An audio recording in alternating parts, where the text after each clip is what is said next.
And now we're going to the sacred cow of save money.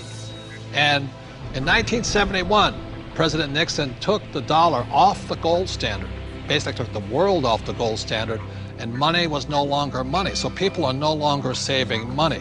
So just to reiterate again, this is $300, what an ounce of gold was worth in the year 2000. So Kim, lift that. Okay. All right, and so this here is 1 ounce of gold in the year 2010, and it's now $1,100. Ugh, and this is why people are working so hard.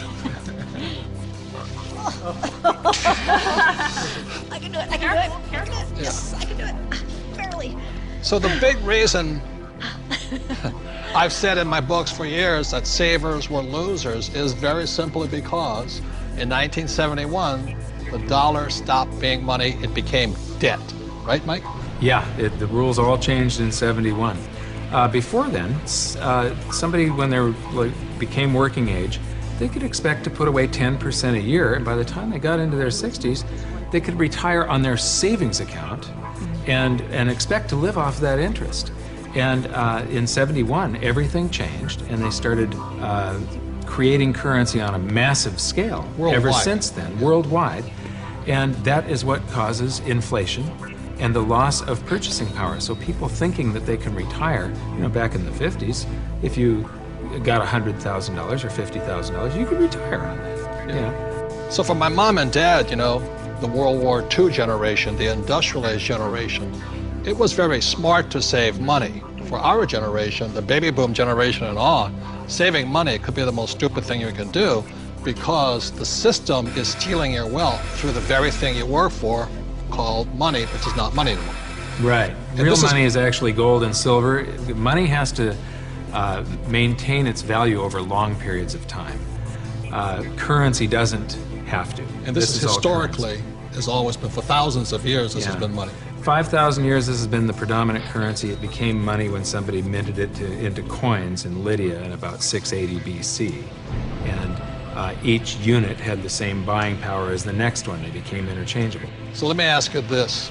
This printing of money out of just paper, this has been tried before, hasn't it? Many, many, many times, and there's always one result. You get far, far higher prices of everything, but especially real money. When they start creating a whole lot of currency, eventually gold and silver lie in wait.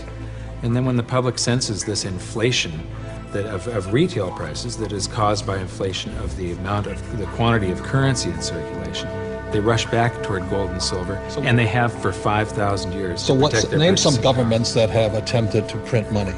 The Weimar Republic. I don't know what I just did with that $100 trillion bill. He's got a Zimbabwe. The Zimbabwe, yeah. Look at this one. This is the most recent, a $100 trillion note. You know, this is the largest note ever printed, 100 trillion. And this was printed in 2000. Yeah, but when Zimbabwe was created as a country, when it went from Rhodesia to Zimbabwe, they were, the Zimbabwean dollar was on parity with the US dollar. One US dollar was the same as a Zimbabwe dollar. This doesn't buy anything today. It doesn't buy a cup of coffee. Doesn't even buy a cup of coffee? No. In fact, they have ruined it by putting ink on it. You can't write you can't write a list, so it would have been more valuable at this point if it was blank. Right. See, the Greeks did the same thing when they started clipping coins. They just take the silver off of it. The Romans tried it, the English tried it, the Germans tried it, the Chinese tried it, and now the US is trying it. Yep. And so that's why saving money is probably the biggest mistake you could make right now, because today money is no longer money. It's now debt. I can vouch for that because my leg is now numb.